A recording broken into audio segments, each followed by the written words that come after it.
This is a slapstick comedy made in 1900 by pioneering filmmakers Mitchell and Kenyon.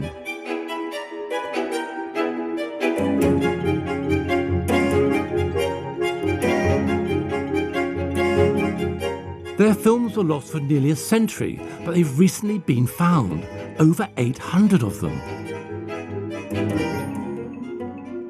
This is a funny movie, Edwardian style, with a corrupt policeman and a cheeky kid who saves the day.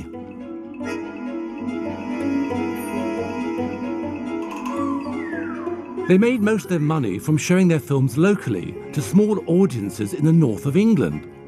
But with their non-fiction films, Mitchell and Kenyon chronicled changing attitudes to crime and morality.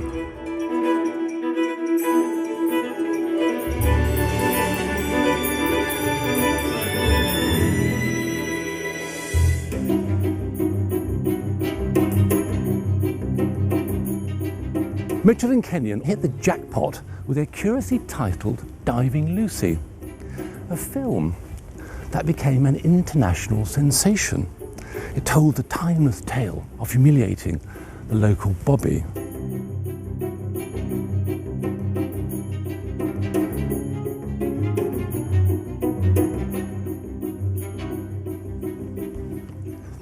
Starring a few friends and shot locally, Diving Lucy was advertised in America as the biggest English comedy hit of the year. And the glamorous location for the filming? The pond in Blackburn's Queen's Park.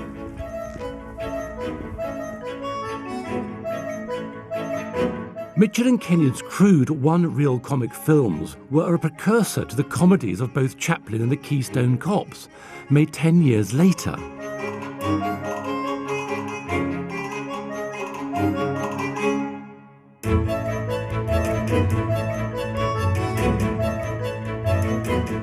But Hollywood didn't exist yet. The majority of films at this time were being made in France and England. Imported European dramas and comedies were popular in the States, as well as homegrown ones.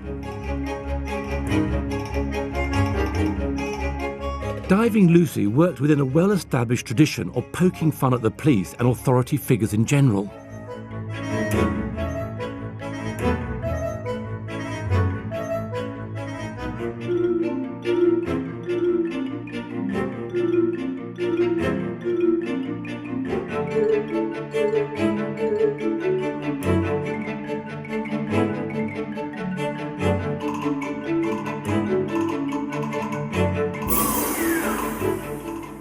Mitchell and Kenyon had made a British box office hit in the States, an Edwardian equivalent to Notting Hill or the Full Monty, and all from a park in Blackburn, Lancashire.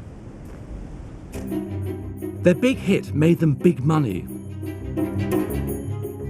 Their partnership began in 1897. By 1904, under the brand name of Northern, they were making hundreds of one-reel films a year.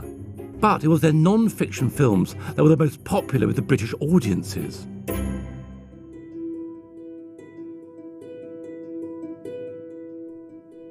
In the early 1900s, moving film was a brand new invention, and there was no such things as cinemas. It wasn't their aim to make an historic record of Edwardian life. They made them to entertain and make a profit, just like the film business now.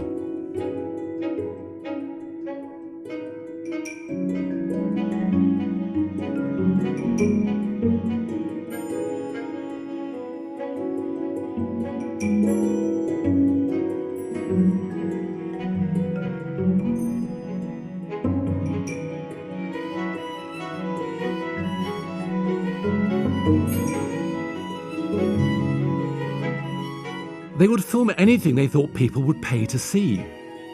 But by filming at factory gates, as in this film, they would be guaranteed big audiences. The people they filmed would be curious enough to pay to see themselves on screen.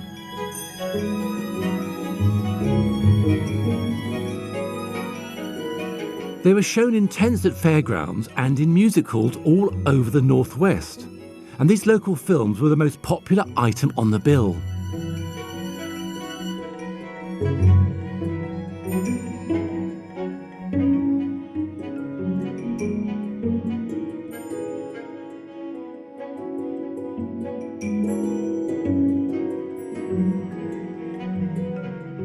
But these amazing films only came to light in 1994 by accident. Builders were refitting a shop when they discovered 3 metal churns in a cold basement full of old film. They were nearly thrown away, but fortunately they handed them over to local film historian Peter Worden instead. He realised immediately that this was a forgotten treasure of Mitchell and Kenyon films. He stored them carefully before donating the find to the nation. The British Film Institute took charge of the historic collection and painstakingly restored it. It took 3 years, but now the results are amazing. 100-year-old films with hardly a scratch. Many as clear as the day they were shot.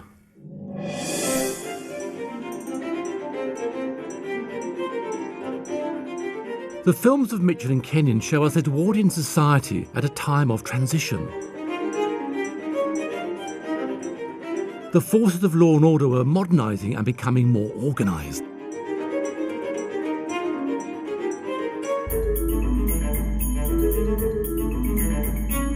By the time these films of the Manchester Police's Passing Out Parade were shot, on Thursday the 23rd of May 1901 in Birchfields Park, the force was becoming more professional.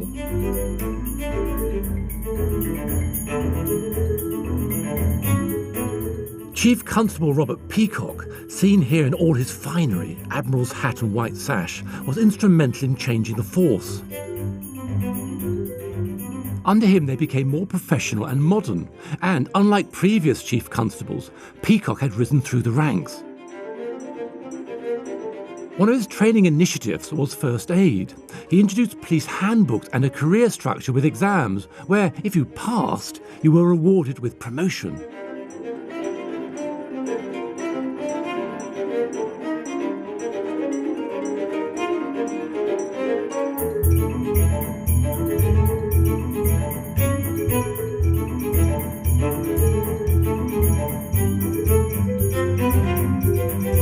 There was a certain amount of standing on ceremony that went with this newfound respectability. The pride in the uniforms and matching moustaches, all of them seemed to have moustaches. The Birchfield Park film features some 300 policemen at their annual parade.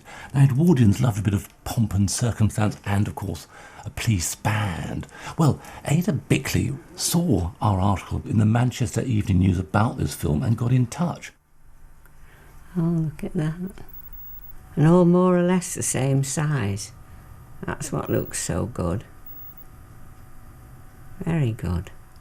My husband's grandfather was William Bickley, who of course has been dead a very long time, and I never met him, obviously. He was 25 when he joined the police force in Manchester, and that was in 1891. We were told in the family that he had gone into the police band. Now there's the band.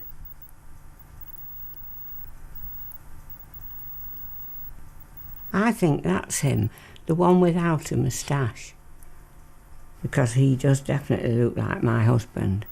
Yes, I feel sure it was. William was born in 1866. And he was a young boy, was a labourer. At 15 he joined the army and travelled about. I think it was while he was in Ireland that he met his wife. And his wife was rather fed up with him always being away. And they had 4 children, and he came to Manchester, probably thinking that he would get a position in the police force because of his military training. But William was never a sergeant, he was only ever a constable. The fact that he'd been in the army for 10 years before joining the police force made him feel that he was happy to be a member of the rank and file rather than having the authority to order other people about. And in 1906 he left, having served 14 and a half years. Although the police were changing, the public's perception of them hadn't caught up. Richard and Kenyon's comedy film still depicted the police as the same clueless characters that had existed since the force started in the early 19th century. The PC plods and wooden tops that appear in the Sherlock Holmes stories were favourite acts in the music halls, as well as in the early films. The constables were recruited almost solely from the working class, and they were resented by the communities they lived in, as they were seen as being able to use the law against their own kind. Class contempt came from both sides. The middle classes thought individual policemen were stupid, but they came to accept that the police were doing a good job, providing it wasn't them who felt the long arm of the law. This disdain probably didn't matter much to the police, as they had guaranteed pensions, and even then were relatively well paid. So they didn't have much need for a union.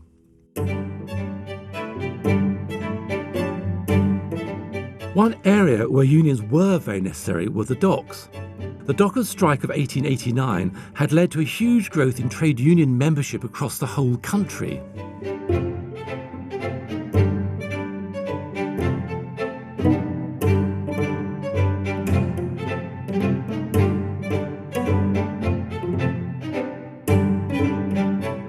This film is of the Alexander Dock in Liverpool in April 1901. Liverpool was the largest port besides London, and it was a gateway to the empire. Goods were shipped here and traded from all over the world.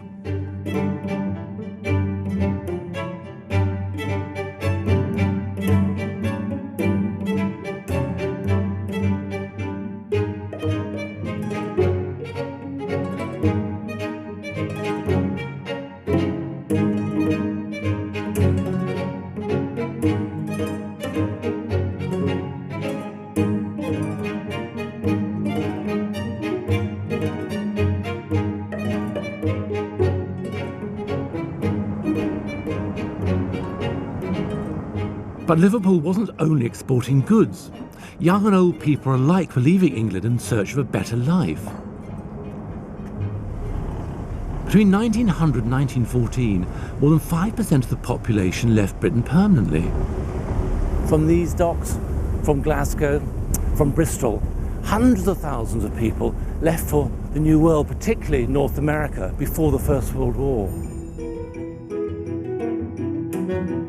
The Irish left for America, the Scottish for Canada, while the English and Welsh went to empire countries like Australia, New Zealand and South Africa.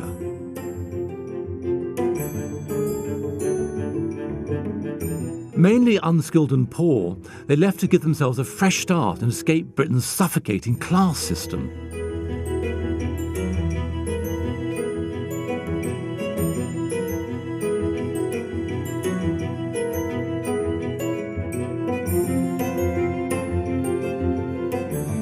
At £6 for a single ticket, the third-class fare would have been expensive for these Lancashire mill girls in their boaters and shawls, seen here boarding the Saxonia, bound for Boston. The thought of a new life was exciting, but the grueling journey took 10 days, and even then, many of them returned, having failed to make their fortunes as domestic servants in America.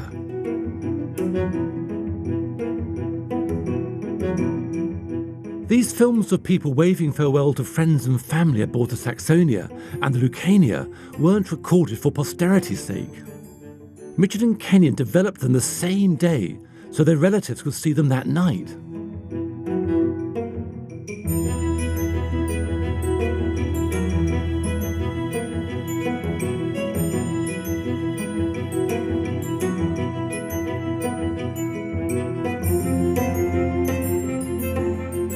Huge numbers of people are on the move, some leaving, some staying permanently, others just passing through. In 1902, nearly twice as many people travelled through Britain on their way to the New World as those who actually settled here. Railway and shipping companies made lots of money transporting foreign migrants across the country to ports like Liverpool. They could have stayed if they'd got off, but they weren't encouraged to. As one German immigrant put it, England opened its doors to all comers, but extended a warm embrace to no one. The arrival of immigrant communities, who were separated both by language and religious custom, caused the types of fears we are very familiar with today. Britain was getting very worked up about immigration from Eastern Europe.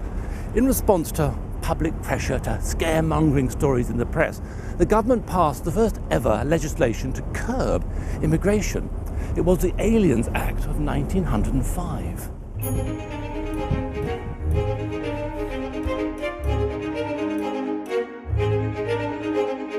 Before 1905, Britain had no immigration laws and proudly maintained an open doors policy. Political dissidents, intellectuals, and businessmen alike were all welcome.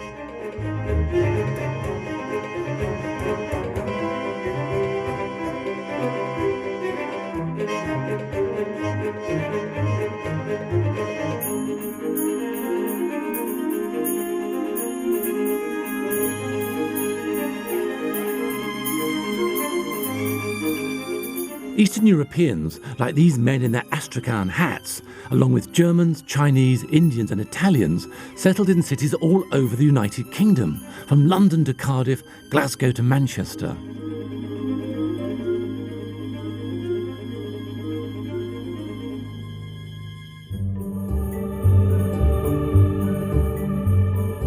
Irish and Italian immigrants were viewed with suspicion by some. As Roman Catholics, they were seen as subversive and anti-British.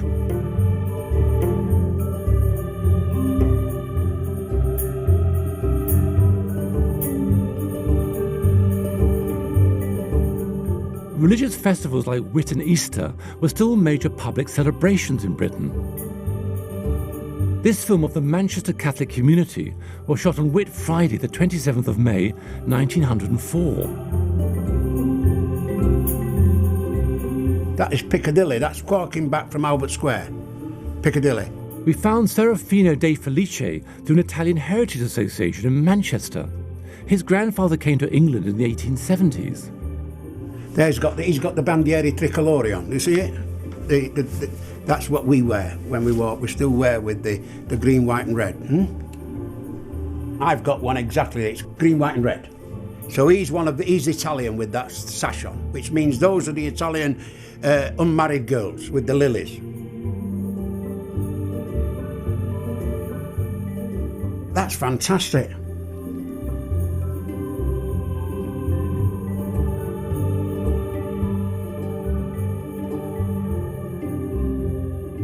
The shape of the Our Madonna here is different to anything in my memory of seeing pictures of, and that is a joy.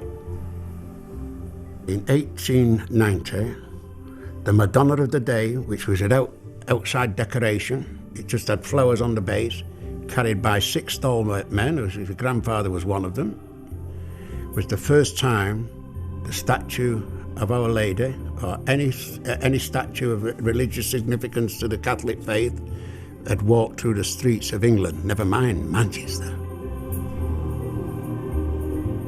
That's St. Joseph, you see there? That's the father of Jesus. And now those children there will be the communion girls. Oh, look at that. I don't get at that. Communion boys again. You see with the medal here on the lapels, stamped out medal denoting First Communion. Because when you were 7 years of age, you made your communion. Now, those lads there, that is the communion class now. You know, that'll shake the bishop up today to see so many boys from one parish.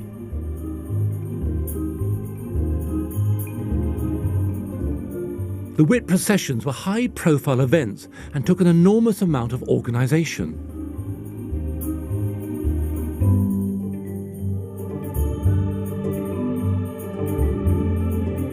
The marshals ensured the safety of the 18,000 participants. The procession took over 2 hours. They were an important opportunity to affirm the community's respectability. Parents would save up all year to pay for their children's first communion clothes, only to pawn them as soon as the march was over. But if the outfit they'd managed to scrimp for was deemed unfit, they would be banned from marching for fear of letting the side down.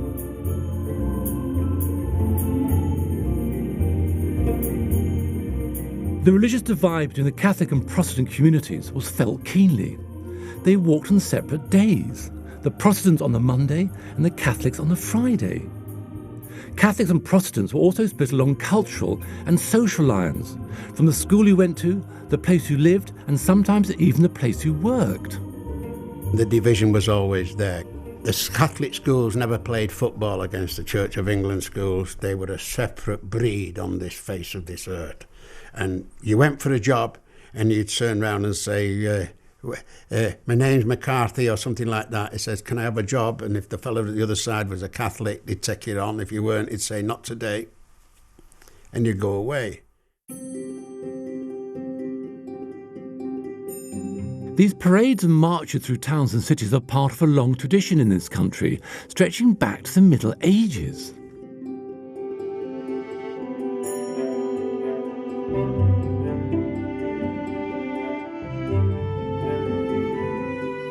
Mitchell and Kenyon filmed them irrespective of who was marching.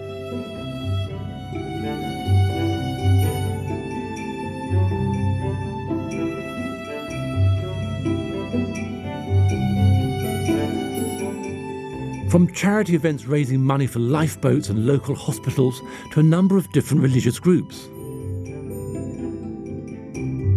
Catholics in Blackburn,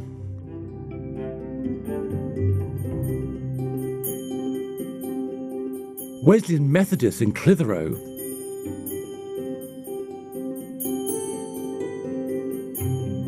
and in Manchester, the Spiritualist Church, who demonstrated their Christian belief in life after death.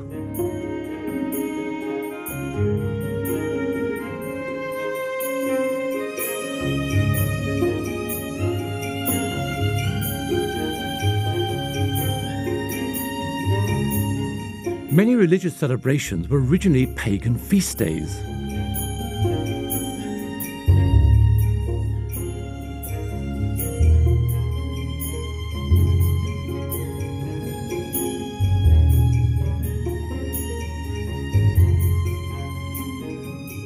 They were an opportunity for the townspeople to get together, dress up, take a day off, and enjoy a drink or two.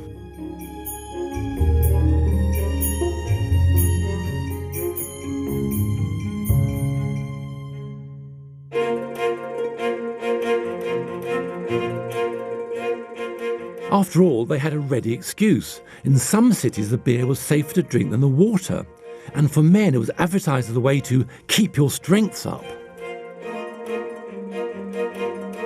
Some manual workers were drinking 24 pints per shift, and they could buy it right outside work, as you can see in this film of an engineering works in Oldham. In 1900, there were over 125,000 places licensed to sell alcohol in the United Kingdom.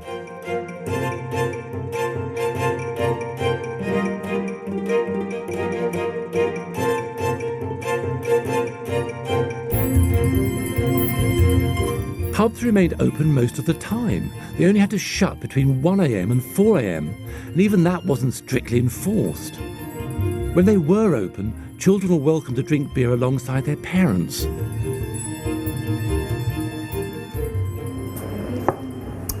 In the early 20th century, a pub could stay open pretty well as long as the landlord wanted, which meant it was quite possible and not uncommon to pop in for a drink on the way to work.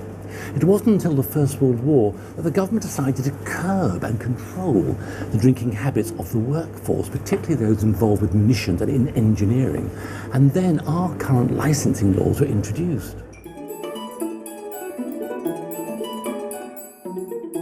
In Edwardian Britain, attempts were being made to change society. Some of these were from the top down, by patronising philanthropists. Others were more grassroots organisations. The temperance movement campaigned against the drinking of alcohol. Original working-class self-help group, teetotalers promoted taking the pledge to stop drinking for life. This film, called Burnley Children's Treat, showed local middle-class dignitaries corralling children of the parish to march through town on the way to a healthy day out in the local countryside.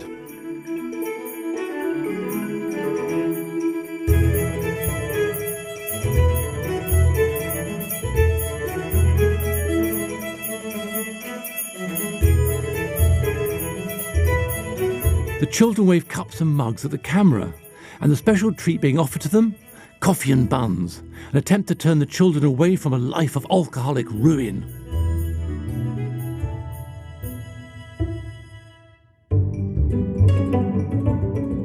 The teetotalers had a children's league called the Band of Hope. Kids were encouraged to take the pledge from the age of 6.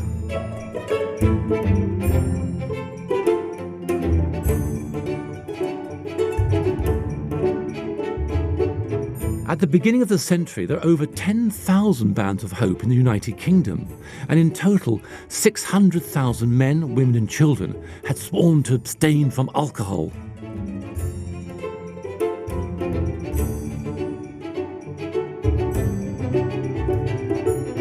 This film of the East Manchester Band of Hope was shot in June 1901. It shows the community of Ardwick on the way to a temperance fete in the local park. The children carry barrels with slogans, like this one saying, "To let."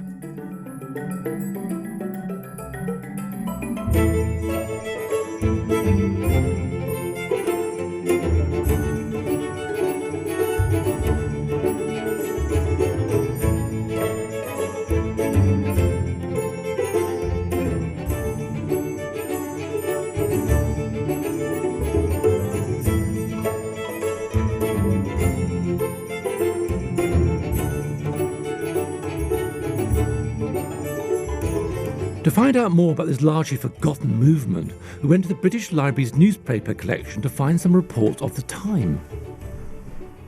Now, I found an account of the march in the Alliance News of June the 27th, 1901. The Alliance News was a temperance publication. It says, East Manchester Band of Hope Union. The annual procession was held on Saturday, 19 societies taking part. There's now an account of the route, and it says here, the Ardwick Industrial School Band of Hope Boys called for special attention all along the route, and they were cheered by the thousands of spectators who were eager to see the procession. The total number of children and adults present was 3,250.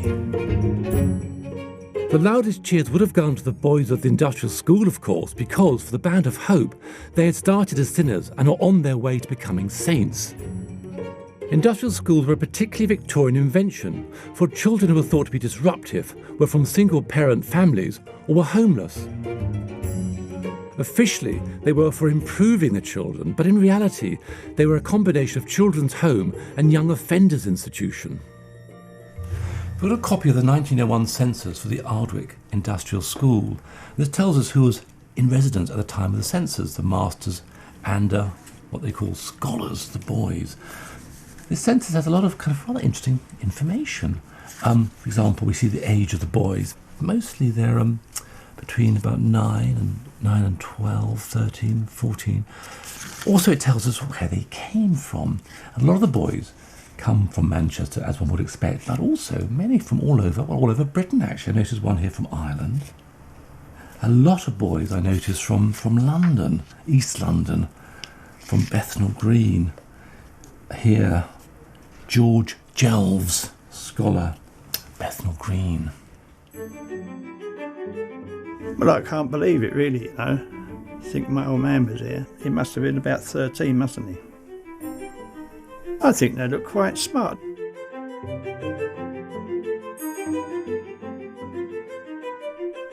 There he comes, look, the kid in front there, you watch, carrying the banner. On the right, that's my dad, George Jones.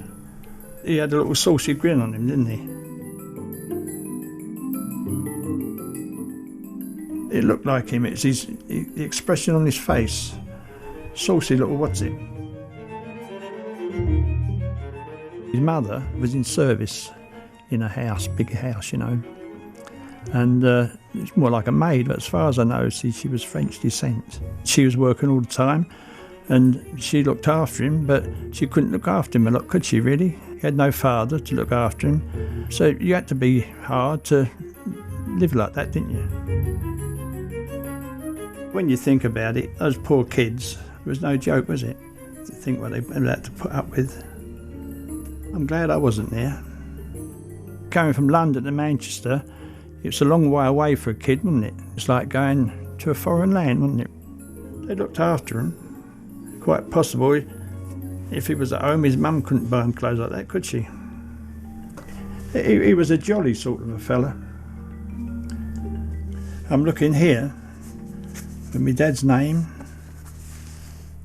Jules Gills. Half of that page is Bethnal Green. They could have been without family, couldn't they, and all sorts. Sent away to this home. That must have been the only one, I say, that were suitable for these kids, because it was quite a large place, I think, wasn't it? I feel sorry for him, really, but then again, it didn't hurt him, I don't think, because he turned out to be quite a normal sort of a man, you know. He was good to everybody.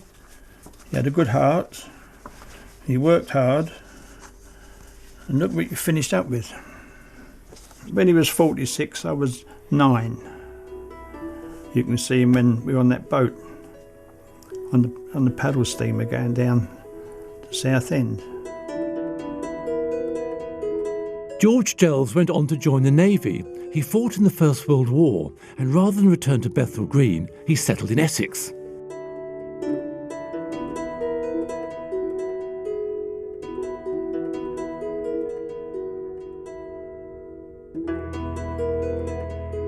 By 1904, Mitchell and Kenyon's camera crews had become a familiar sight to crowds all over the northwest of England. But they weren't trying to make a social record or an arty documentary about Britain at that time. They were simply businessmen making money.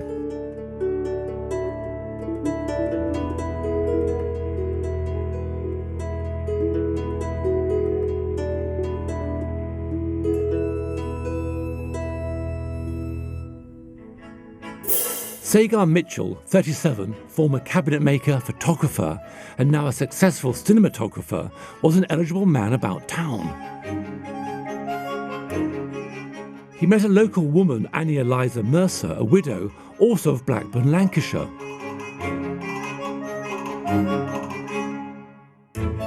They were married in October 1904. Precisely 9 months later, their son, John Bretherton Mitchell, was born.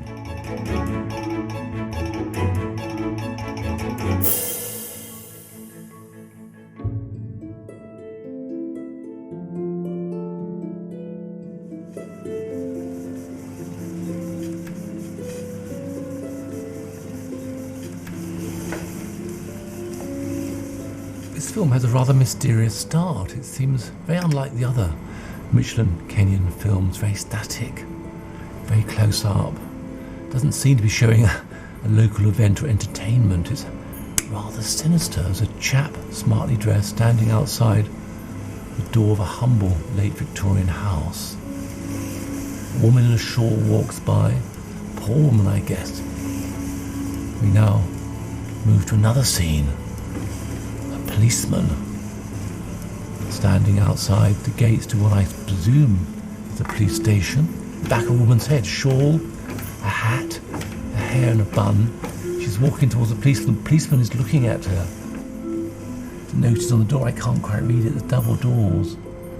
Bootle. It says Bootle on this board.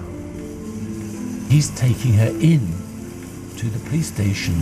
She must be from the house. Now, 3 figures are walking from the camera towards, again I assume the same police station, different view.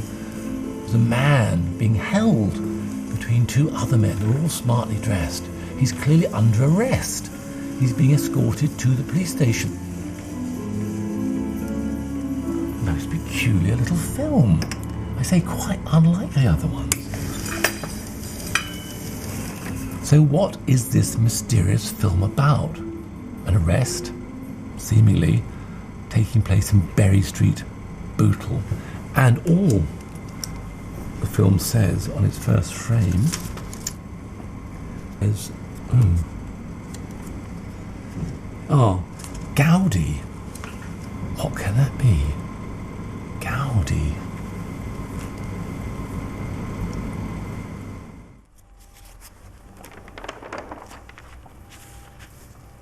We know that Berry Street is in Bootle, Merseyside, and we know the film must have been made in 1901 or 1902, so it seems reasonable to look through local papers, Liverpool papers, for a clue as to what this Gaudi business is. This is the Liverpool Mercury for December the 2nd, 1901. I've been working my way through all this year. There are strange things indeed buried here. And here we have it. The Liverpool bank fraud. Gaudi caught at Bootle. His life in hiding. So Gaudi is a person. Gaudi, Thomas Peterson Gaudi, is a notorious criminal, a fraudster. How amazing. He seems to have robbed his own bank. Cude's plausible tale in Berry Street. It turns out that Thomas Gaudi was a white-collar criminal, and a pretty infamous one at that. Once I got the date, I was able to find a lot of information about him and his crime, published in various places. Here, for example, is a lovely thing, Liverpool City Police, fantastic reward poster, £250 reward, Thomas Peterson Gaudi. There's a picture of him. And here is an article in the Illustrated Police News.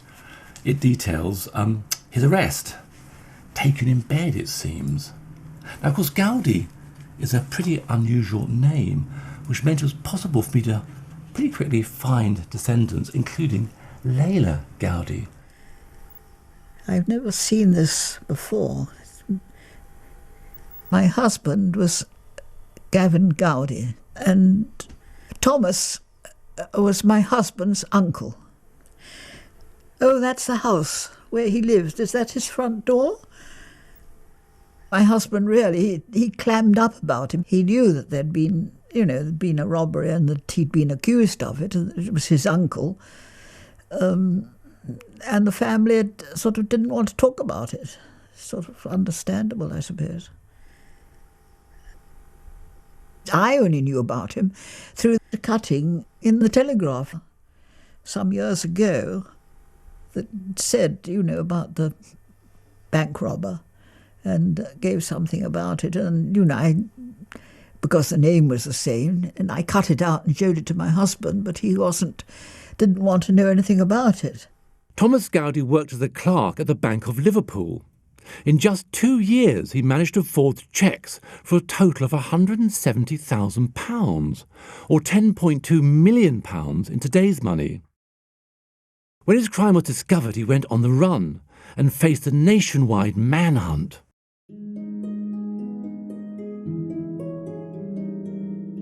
When he was caught, the Liverpool newspapers took great delight in pointing out that the master criminal, who seemed to have disappeared off the face of the earth, was in actual fact hiding out in his lodging house, which was just over the bridge from the police station. His landlady, Mrs. Harding, had been tempted by the £250 reward. She picked up the equivalent of £15,000 today. Detectives Dixon and Wardle popped across the road and arrested Gaudi while he was still in bed. Gaudi had in fact been leading a double life. Quiet bank clerk by day and a ladies' man with a compulsive gambling habit by night. He had himself become a victim of a gambling gang. Berry Street's now rather like an industrial estate. The houses here were demolished in the 1960s, so very little survives from Gaudi's time. The bridge, that's still there. Very handsome it is too, actually. Now, Gaudi's lodging house was just over there, where that low building is, the chap coming out. That's where Gaudi lodged. Right here in front of me was this splendid hotel, the Royal Standard. Entrance here, big beer barrel hanging up there. Now the stairs to the road above survive, are reconstructed, but generally in their original form. This is where the crowds gather to watch the scene. Now, this is good. Over there is the police station. Recognise that. Dominates the scene. Gaudi was tried at the Old Bailey and got 10 years hard labour. He died at Parkhurst Prison on the Isle of Wight, aged only 34. The story, of course, led to great shame for the Gaudi family. My husband said that the family crippled themselves financially and paid the money back. But the amount of money that's mentioned, they wouldn't have been able to pay that amount back. He must have known that what he was doing was dishonest. But he thought he would pay it back. This is the downfall of so many people, isn't it? And, he came from Shetland, he'd gone to school, he was well educated, but he wasn't used to any of the sort of dirty ways of the world. And unfortunately, he got into the hands of these gamblers. I feel that he was a young man, easily tempted and alone, that he had no one to turn to, and I felt terribly sad, really, for him.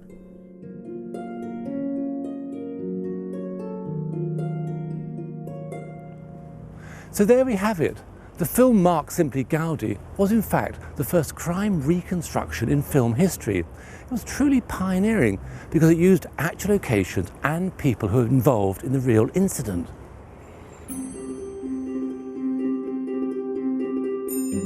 The Gaudi film showed a new approach to telling a true crime story. Along with the showman's novel techniques, the audience's tastes were changing. They were becoming more sophisticated.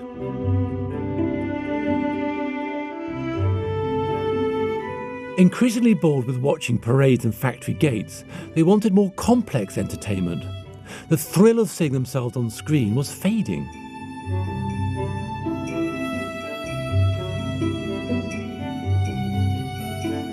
As one punter said, "I see enough of myself when shaving in the mirror."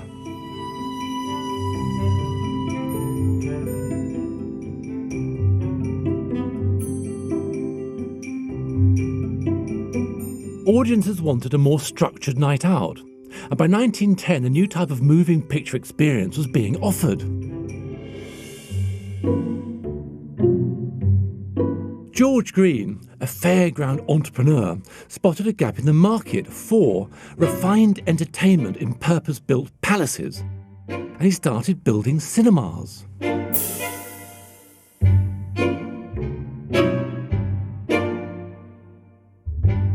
Cinema owners responded to the punters' new tastes in films. They also wanted stories, not events. Taste in film was changing, and the filmmakers had to respond to the marketplace. The star system was starting in America, with celebrities like Lillian Gish and Mary Pickford. Charlie Chaplin had just arrived in Los Angeles to begin his film career. Back in 1901, Mitchell and Kenyon's local films had been the top of the bill. Now, 10 years later, they were just a filler between the dramas.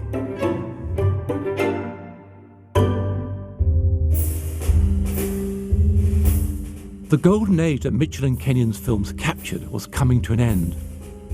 The European states were getting themselves ready for an inevitable conflict. In Britain, the steady march to war began with small steps. Militarised youth groups had been established all over the country.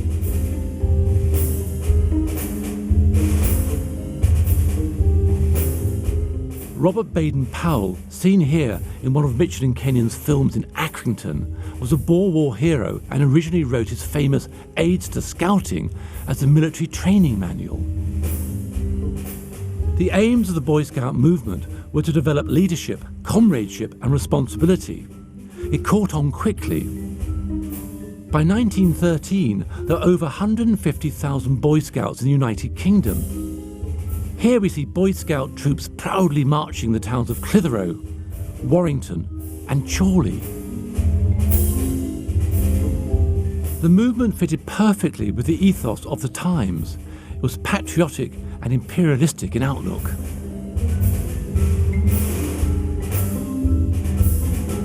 The Boys' Brigade had started in Glasgow in 1883 and was well established by the time this film was shot.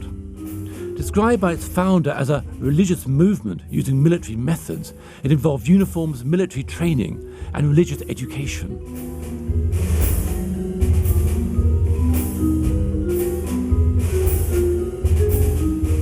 These children in the Boys' Brigade's films were being conditioned for war.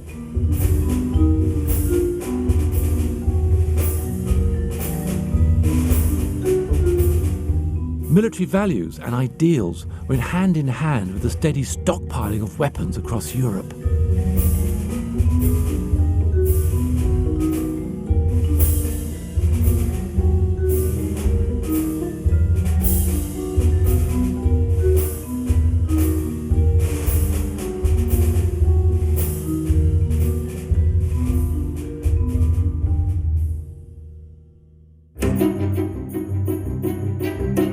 Local films, which had been so popular with the audiences in the fairgrounds and music halls, felt dated. The new smart cinemas were showing proper dramas and comedies, not one-reelers made with some friends in the local park.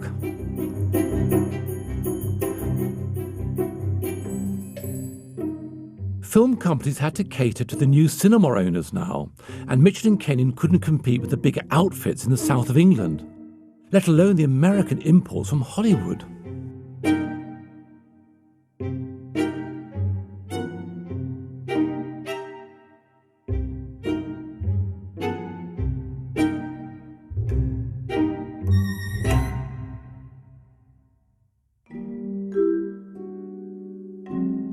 The world was also on the brink of change. In Europe, the focus moved to conflict, and war was declared in the summer of 1914.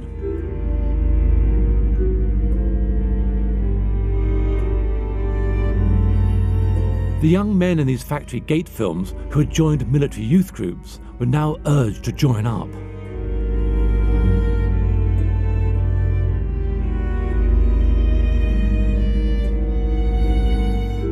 We found a descendant of one of these boys, Rex Lord. Both my father and all his brothers, they all started working in the mills. My father worked in a cotton mill at Dunnockshaw. He started as a 11-year-old boy, and he retired when he was in 70-ish, I think. And he'd been there for 50-odd years. My uncles, John and Joseph, were both weavers in the Rosendale Valley. They'd be coming out like these people are coming out now. Probably working from, say, 7 in the morning until 5:30 at night for 5.5 days a week. No doubt they started in the mills when they were going as part-time, half a day at school, half a day in the mills. Once they went in that factory, that iron gate on the left of the picture was locked, and they couldn't get out again. That was it. They were inside all the time. There was no coming out. A lot of toil, a lot of hard work. These cotton mills, they weren't picnics, you know. They were hell on earth, some of these places. Absolutely, they must have been. The factory masters, they were tyrants. My father probably joined up. I would have managed to get away from the turmoil, the poverty, and the drudgery what they were getting in the job. In response to the call for volunteers, men from villages all over Lancashire and Yorkshire formed battalions that became known as the Pals. Pals, friends, grew up together, went to Sunday school together. Very closely knit people. Lots of these lads would be 16, 18, been working in the mills and mines for, no doubt, 7 or 8 years. They'd be cotton spinners, miners, weavers. Company Sergeant Major there with his walking stick. It's a status symbol of the regiment to be able to walk with a stick. They use them as a marker for counting how many paces. A pace stick, actually, that's what they use for. They've got the bayonets fixed, which typifies that they're virtually freemen of the borough. My uncles, John, Joseph, they served in the 11th East Lancashire Regiment, thinking that one great adventure.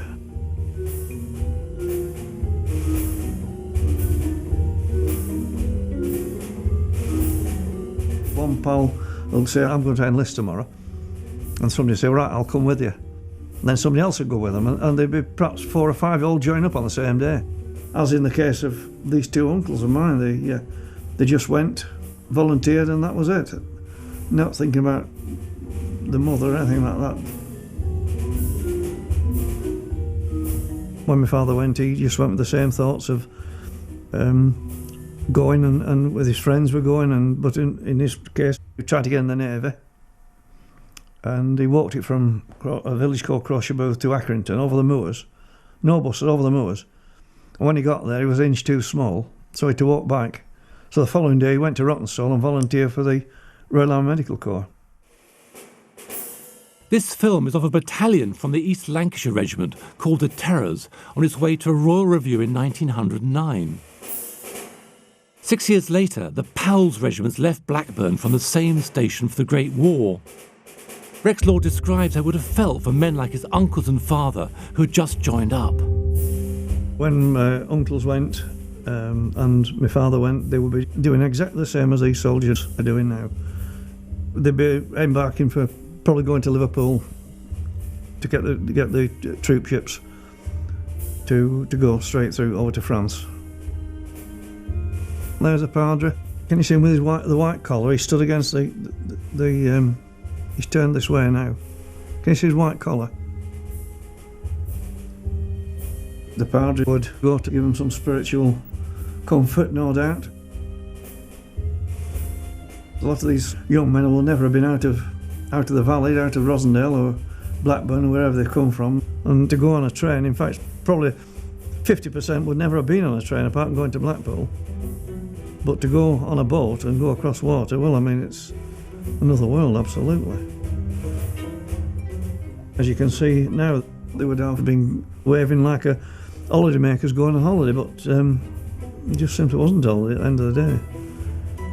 They'd be thinking it was an adventure, just one big game. They would be like these. And got a smile on the face of each one of them. Even there's one drinking out of a bottle there.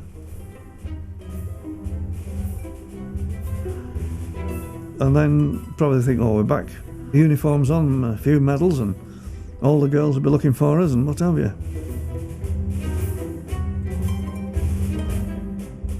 They will be exactly the same, happy-go-lucky, glad to get away from the toil and turmoil of the mills and the whatever they were doing in the small villages. No future at all for them. They probably thought, well, we've got a future here. We're going in the army, and we're going and coming back as heroes, basically. Possibly little thinking that they wouldn't be coming home, as in the case of Joseph and John. One died of wounds in hospital, the other one was killed, and he was never seen again. His body was never recovered. And my father came back unscathed. But I think basically he was mentally wounded. When they volunteered, I don't think it was for king and country, quite honestly. I don't think so. Not from what I was told, not by my father. It was a case of a big adventure. Oh, let's go, let's see what's outside these valleys. And I think a lot of it was that. I don't think it was anything other than that. I'm positive it wasn't. 20,000 British soldiers died on the first day of the Battle of the Somme. Out of the 720 PALs from the small village of Accrington, 584 were killed, wounded, or missing in action.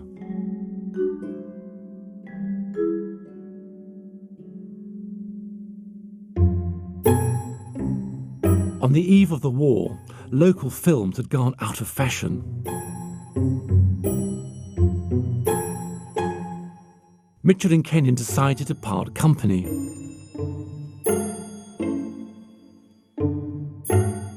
Kenyon retired to Southport and he died in 1925, aged 74. Mitchell convinced himself there was no future for him in the new film industry, and he went back to his original business.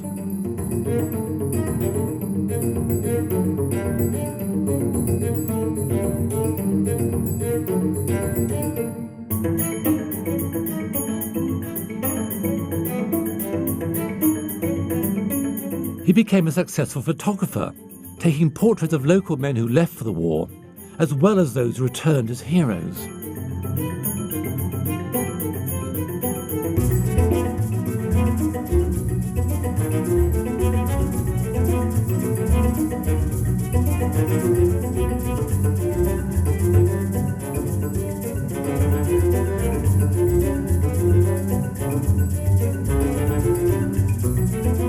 Cinemas were being built all over the country, but many people thought it would be a passing phase, like the fashion for roller skating rinks that swept Britain at the same time.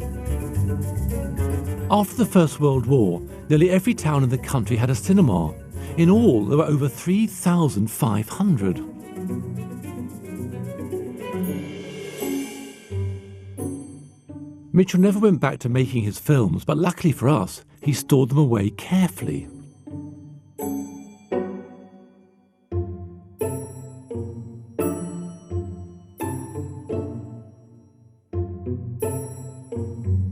He died in 1952, aged 86.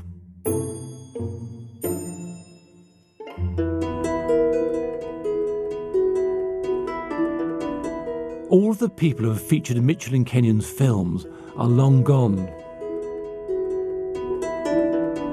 These two Lancashire filmmakers could never have known that their films of local subjects would come to be so treasured and would tell us so much about their world.